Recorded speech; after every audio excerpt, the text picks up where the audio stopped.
Hello students, कैसे हैं आप सभी। Welcome to your own channel pol science guru Rakesh Thakur. Friends, last video में हमने कवर किया था थर्ड चैप्टर 12th क्लास का। आज हम फोर्थ चैप्टर की ओर बढ़ते हैं अपनी सीरीज में, और कंटेम्प्रेरी वर्ल्ड पॉलिटिक्स का ये फोर्थ चैप्टर है कंटेम्प्रेरी साउथ एशिया। और इस कंटेम्प्रेरी साउथ एशिया के अंदर जो एक इंपॉर्टेंट टॉपिक है सार्क, आज हम उसके बारे में डिस्कस करेंगे। फ्रेंड्स, सार्क का बड़ा ही इंपॉर्टेंट रोल रहा है साउथ एशिया के अंदर, लेकिन ये क्यों बना, कैसे बना, इसके पीछे मोटिव क्या था, और इसके मोटिव के साथ साथ आज ये किस तरीके से काम कर रहा है, ये कितना सक्सेसफुल रहा है, हम इन सभी टॉपिकों के बारे में आज डिस्कस करेंगे। तो इसीलिए फ्रेंड्स, ये वीडियो इंपॉर्टेंट होने जा रही है क्लास 12th के स्टूडेंटों के लिए और हर उन स्टूडेंटों के लिए जो कि कॉम्पिटिटिव एग्जाम्स की तैयारी कर रहे हैं और पॉलिटिकल साइंस या सिविक्स उनका एक सब्जेक्ट है। तो फ्रेंड्स, अपनी इस वीडियो को शुरू करने से पहले एक बार मैं आप लोगों से ये अपील जरूर करना चाहूँगा कि अगर आप लोग मेरी इस वीडियो पर नए हैं, मेरे इस चैनल पर नए हैं, तो बेल आइकन को दबाकर मेरे इस चैनल को सब्सक्राइब करें, ताकि आप सभी लोगों तक मेरी और सभी वीडियोज़ भी पहुँचती रहे।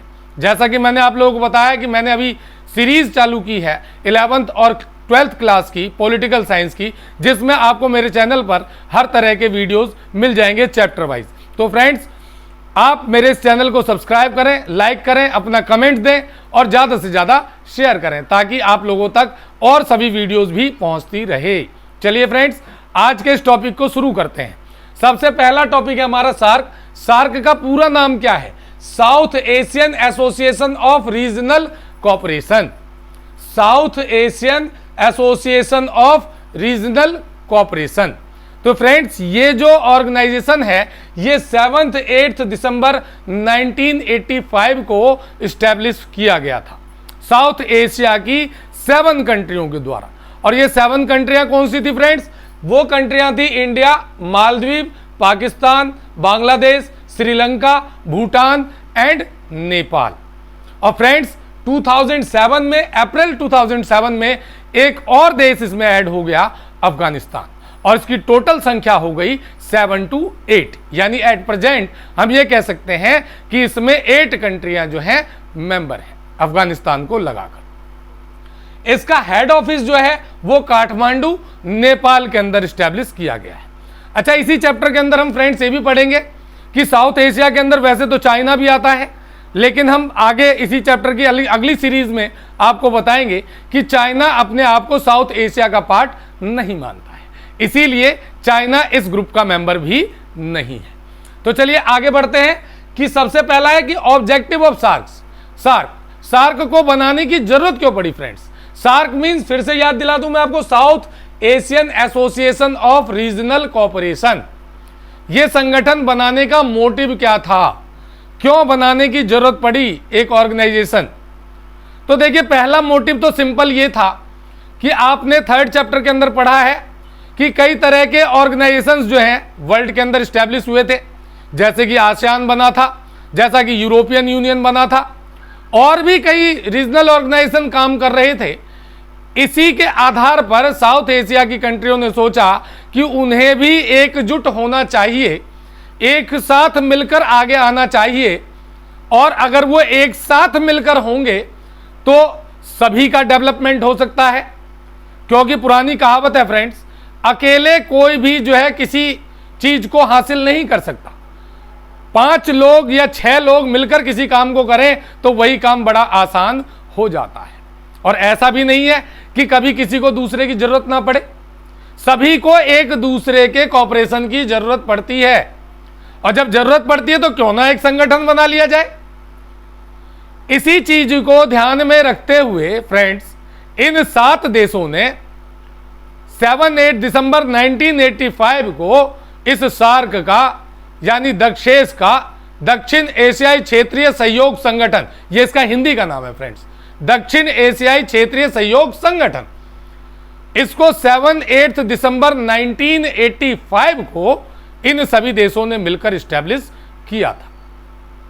अब आते हैं कि इसके पीछे मोटिव क्या था। तो एक मोटिव तो मैंने आपको बताया जो इसके बैकग्राउंड का था, कि अगर सभी देश एकजुट होकर काम करेंगे, सबसे पहला मोटिव मैंने आपको बताया कि कई रीजनल ऑर्गेनाइजेशन बने थे आसियान जैसे, जो इनके लिए मोटिव थे, यानी एक तरह से इंस्पायरेशन करने वाले थे, इनको एक प्रेरणा देने वाले थे कि अगर ये लोग भी कंबाइन हो जाते हैं, ये लोग भी एकजुट हो जाते हैं, तो ये भी अपना डेवलपमेंट बड़ी तेजी से कर सकते हैं। इसके अलावा और कौन से पॉइंट थे फ्रेंड? तो सबसे पहला पॉइंट था work for the welfare of south Asia. South Asia की कंट्रियां जो है वो ज्यादातर कॉलोनल रही थी ब्रिटिश गवर्नमेंट या यूरोपियन कंट्रियों की, और उस कॉलोनल सिस्टम के दौरान काफी एक्सप्लॉयटेशन हुआ इन सभी कंट्रियों का, पॉलिटिकल, इकोनॉमिकल, सोशल, कल्चरल, हर फील्ड में, यानी राजनीतिक, आर्थिक, सामाजिक, सांस्कृतिक, हर तरीके से इनका एक्सप्लॉयटेशन हुआ था।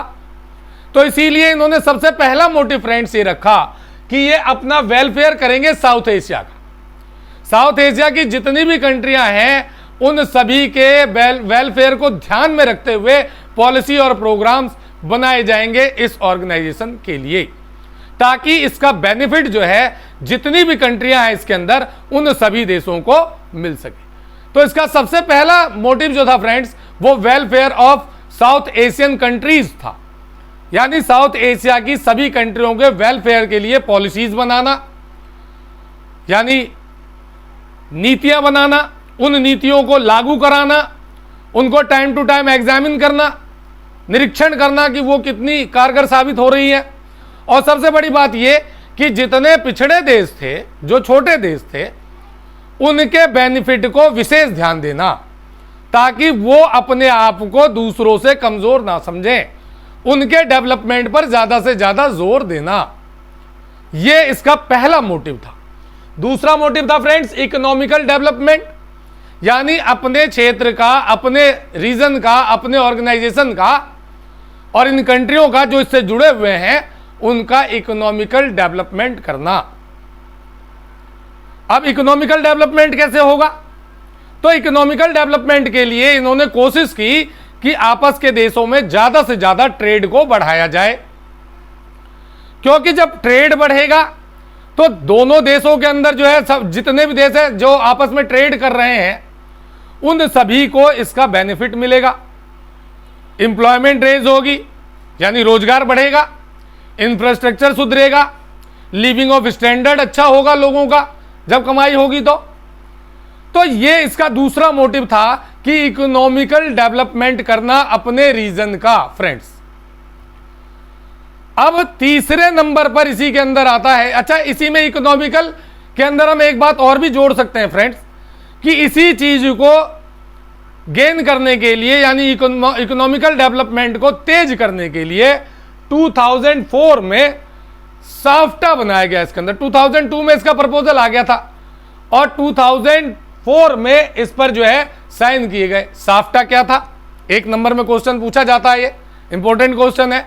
तो south Asian free trade agreement, south Asian free trade agreement का मतलब यह था फ्रेंड्स कि साउथ एशिया की जितनी भी कंट्रियां हैं उन्हें आपस में ट्रेड करने के लिए किसी तरह के लाइसेंसिंग की जरूरत नहीं होगी, कोई रोक टोक नहीं होगा।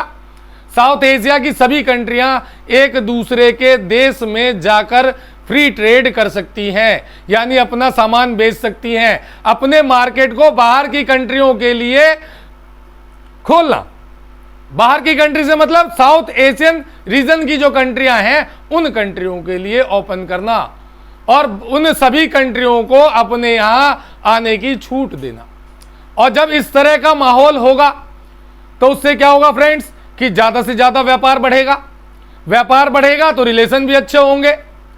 जब रिलेशन अच्छे होंगे तो आपस के जो मनमुटाव है वो भी खत्म होगा फ्रेंड्स इसके अंदर से, साफ्टा के थ्रू। तो इसीलिए साफ्टा एक अगला कदम था इकोनॉमिकल डेवलपमेंट के फील्ड में साउथ एशियन कंट्रीज के लिए। तीसरा मोटिव था friends social and cultural development. सभी देशों का अपना एक अलग कल्चर रहा है, सोशल एक्टिविटीज रही हैं, तो एक दूसरे के कल्चर को समझना, उनके कल्चर को एडॉप्ट करना, टाइम टू टाइम ऐसे प्रोग्राम्स का ऑर्गेनाइज करना कि जितने भी देश इसके मेंबर हैं वो इसमें जुड़ें, एक दूसरे की संस्कृति को समझें, एक दूसरे के कल्चर को समझें और बाहर के देशों तक भी उसे पहुंचाएं ताकि वो उनके लिए भी एक एग्जाम्पल हो सके। तो हर देश के कल्चर ट्रेडिशन को आगे बढ़ाना, अपने अपने कल्चर को एक कंबाइन एक्टिविटी में लाना, कल्चरल एक्टिविटीज के अंदर लाना, यह भी इसका एक मेन मोटिव रहा था फ्रेंड्स। इसके बाद अगला पॉइंट है इसी के अंदर, to encourage collective self confidence.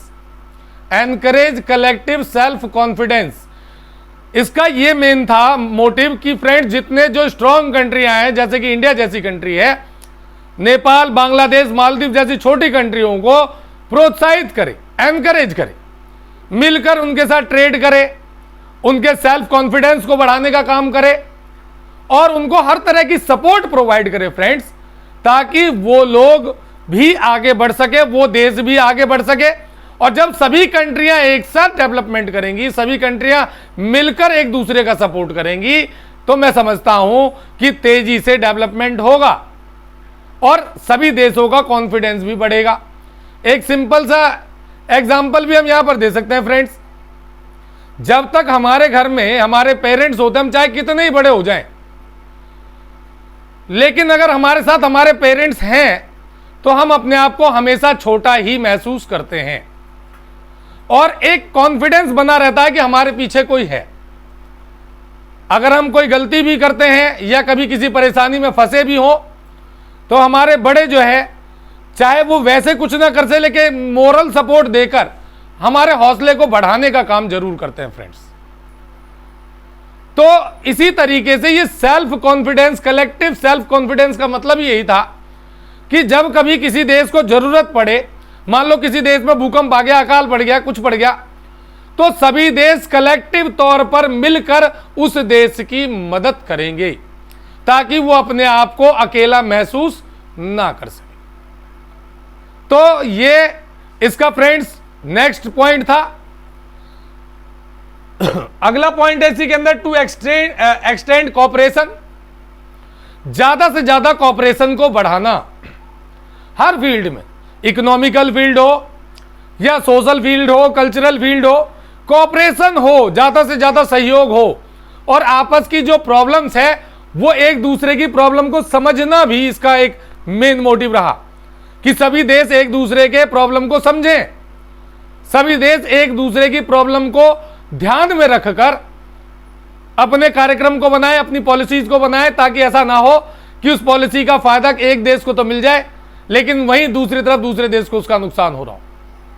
तो सभी की प्रॉब्लम्स को ध्यान में रखते हुए पॉलिसीज को बनाने की बात इन्होंने कही, ये इनका मोटिव रहा। इसके अलावा वर्क फॉर रीजनल वेलफेयर, इसका मेन मोटिव यह भी था कि रीजनल वेलफेयर के लिए काम करें, ना कि पर्टिकुलर एक देश के लिए।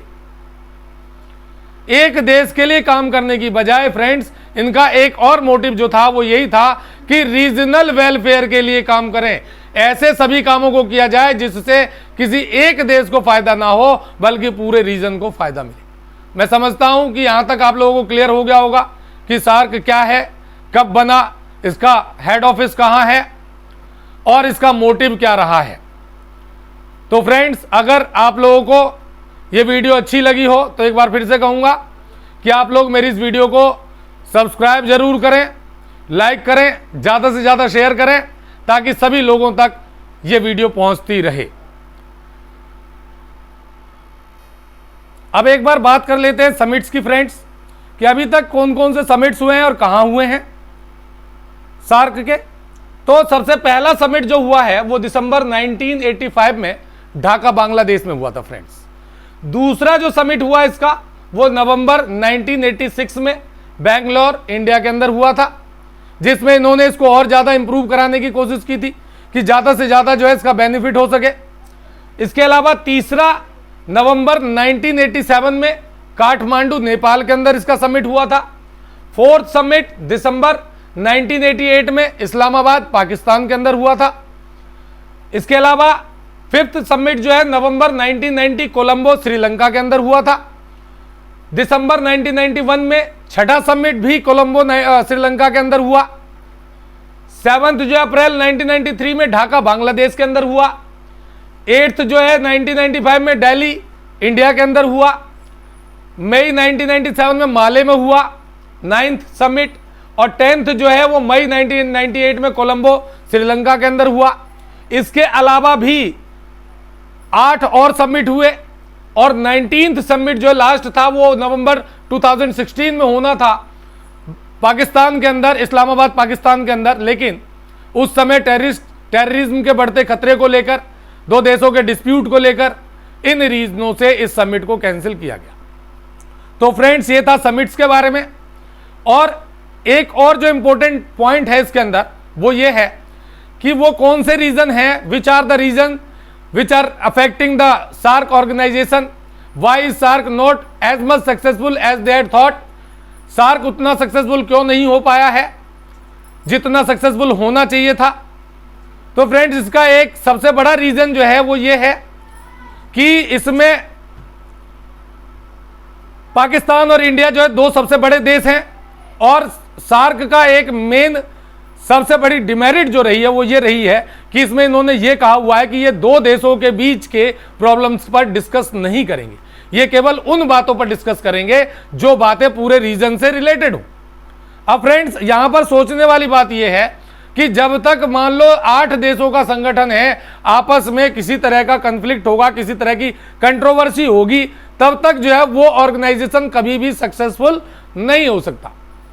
जैसा कि आप जानते हैं कि इंडिया और पाकिस्तान के बीच अब तक 4 वार हो चुके हैं। 1948 में शैडो वॉर हुआ था, 1965 का वार हुआ, 1971 का वॉर हुआ, 1999 का करगिल वार हुआ। अभी तक ये सभी कश्मीर के मैटर को लेकर हुए हैं और आज भी दोनों देशों के बीच कश्मीर के मैटर को लेकर डिस्प्यूट बना हुआ है। जब तक उस प्रॉब्लम का सॉल्यूशन नहीं होगा तब तक दोनों के रिलेशन अच्छे होंगे, ये कह पाना मुश्किल है फ्रेंड्स।